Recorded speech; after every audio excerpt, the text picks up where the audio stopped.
Ah, that's cold. That's cold.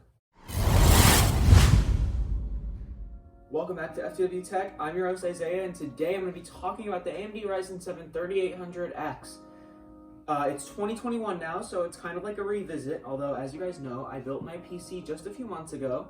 And you know, it's all ready, it's right here, and I'm going to be talking about my CPU.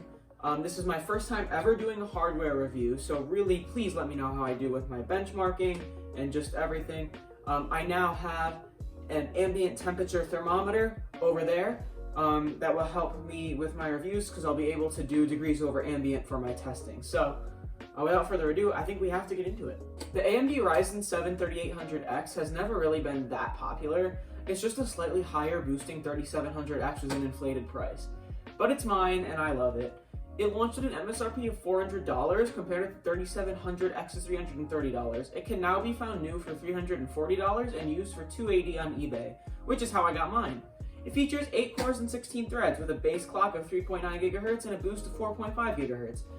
It is unlocked, however, and I was able to achieve 4.3 GHz on all cores in Ryzen Master, up from its stock performance of 3.8 GHz when it's not automatically boosting up higher on some or all cores. It is a Zen 2 processor, so it of course has worse gaming performance than many Intel chips, but it has good multi-threaded power. Speaking of power, it has a TDP of 105 watts, and it comes with the Wraith Prism cooler, which should suffice as long as you don't plan on overclocking. I personally have the Arctic Freezer 34 Esports Duo, which does a great job cooling the 3800X. I don't have any other CPUs lying around, so no comparisons here, just raw performance numbers with no overclocks. You guys all know how this July 2019 chip performs by now, so let's get right into the 2021 benchmarks. Besides the tested 3800X, my system, my personal PC, or my test system, consists of Thermal Grizzly Cryonaut Paste, Arctic Freezer 34 Esports Duo, MSI V550 Gaming Plus, XPG 16GB DDR4 3200 CL16 RAM, XPG 512GB NVMe SSD, Aorus 2080 Ti, Montec Air X ARGB with stock case fans, and the Corsair CX750M V2. That is my personal rig. Standard FTW Tech disclaimer for all hardware reviews. All hardware testing has been conducted using stock CPU cooler and case fan curves unless otherwise specified. No overclocks have been applied unless specified. Ryzen Master or Intel XTUs set to default, no overclocks unless specified. All in-game settings besides resolution and texture quality are left unchanged from default, except Fortnite, which has motion blur off, anti-aliasing on, etc. Ray tracing is always tested on medium, ultra quality medium RT shadows, unless otherwise specified. Resolutions above 1080p have been tested with DSR, as I only have a 1080p monitor. All temperatures are recorded in degrees Celsius over ambient, as I cannot maintain a steady ambient temperature in the room in which I'm currently conducting testing, which is this room. Although in this case the room was always 24 degrees while I was testing, so I will also tell you the raw temperatures. Starting with thermals, the 3800X ran coolly at just 16 degrees over ambient when idle, or 40 degrees raw performance, and 60 degrees over ambient, which is 84 degrees total, while running the IDA64 stability test, a test that pushes the CPU much harder than games or other real-world applications would. Also during IDA64, the chip's power consumption was around 98 watts. On to synthetic benchmarks. During a Cinebench R23 multi-core run, the average clock speed across all cores was 4398 MHz, so 4.4 GHz around there, which is good out-of-the-box boost behavior for the AMD chip. Its Cinebench single-core score was 1300, while its multi-core score was slightly higher at 1304.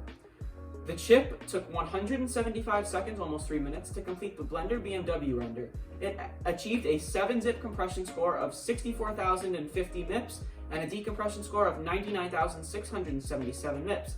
Finally, the DaVinci Resolve Puget benchmark score for the 3800X was 1,110. The 3800X is old but gold for multi-core workloads, gaming not so much. Next is the gaming benchmarks. We will start with CSGO, and I used Mr. Uletical's benchmark for all the testing. I tested using the highest quality settings. At 1080p, the average FPS was an incredible 461, but the 1% low was a dismal 92. Not very consistent. At 1440p, we saw an average of 346 FPS and a 1% low of just 48. At 4K, we are very GPU limited, but the average FPS was 211 and the 1% low was a dreadful 23.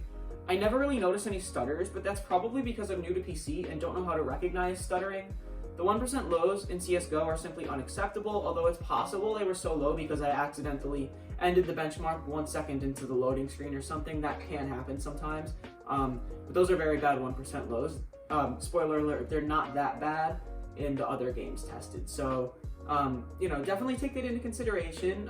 You might experience that in CSGO, you might not. It could have just been user error on my part. Shadow of the Tomb Raider is a bit more demanding than CSGO, so it's more dependent on the GPU, but I'll give you the results anyway. Once again, the highest quality settings were used. At 1080p, the average FPS was 126, and the 1% low was a respectable 73. At 1440p, we get an average of 112 FPS and a 1% low of 72. At 4K in Tomb Raider, which is extremely GPU bound, average FPS was 65 and 1% low was 50, which is still playable. Of course, you may have noticed that there are no RTX or DLSS benchmarks or anything like that, and that is, of course, because this is a CPU review. All of those can be found in my Aorus 2080 Ti review, which will be coming out shortly after this video.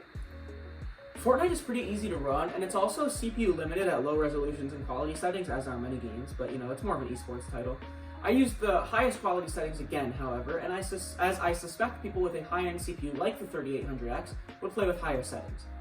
In the super demanding DaVinci creative benchmark, not indicative of standard gameplay, the 1080p FPS average was 110 and the minimum, not 1% low, but minimum, was 87.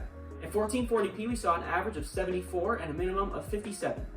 Finally, at 4K, the average FPS was 38 and the minimum was just 27. While these numbers seem abysmal, remember that the DaVinci benchmark is not real Fortnite gameplay. In reality, the 3800X is capable of 240Hz gameplay. I would know because I play at 1080p 240Hz. Games averages don't really matter when there are no other chips to compare the 3800X to, but I calculated them anyway. The 1080p average across all three games was 232 FPS, and the average minimum/1% low was 84. At 1440p, the game's average was 177, and the minimum/1% low average was 59. At 4K, the average FPS across all titles was 105, and the minimum/1% low was just 33. Overall, the 3800X is a great CPU for multi-threaded tasks such as video editing, rendering, graphic design, and more. But I can't really recommend any Zen 2 processor for gaming. Rather, you should snag a 5600X for $300 for maximal gaming performance, or a 10700F at $260 for a much better value because it's got 8 cores and 16 threads. So that's it.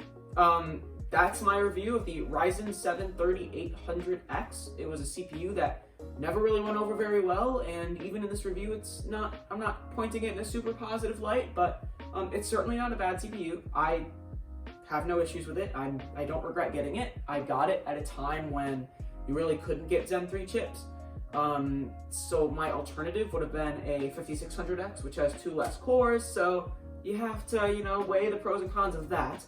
Of course, it has faster IPC as well, so in multi-threaded benchmarks, it almost matches the 3800X, but there's a lot of things to consider. There's upgradability, although AM4 is end of the line. So right now, just because AM4 is at the end of the line, personally, I would maybe wait to upgrade until the next AMD series comes out, or you could go Zen 3, but again, AM4 is at the end of the line, and it's just not a great value right now, so normally I wouldn't recommend Intel. However, I would say go Intel right now, because this is an 8-core 16-thread chip that new right now is about $340, and the 10700F is $260, and it has 8 cores and 16 threads just like this, but it's better at gaming and equal in multi-threaded workloads. And the upgrade path is not a downside because AMD also has a limited upgrade path right now, just because AM4 again is at the end of the line. Yeah, so that was it. I hope you guys enjoyed. Please give me feedback in the comments below about how I did with my benchmarking, and just if you like this review, because again, this is my first time actually benchmarking hardware, putting it in charts, and then putting it in a review. I know the charts didn't look so great. Of course, that's because there's only one, CPU on them. So if AMD or Intel would like to send me some chips, I would be totally down. But yeah, so that was it for the video, and I hope you enjoyed. See you guys.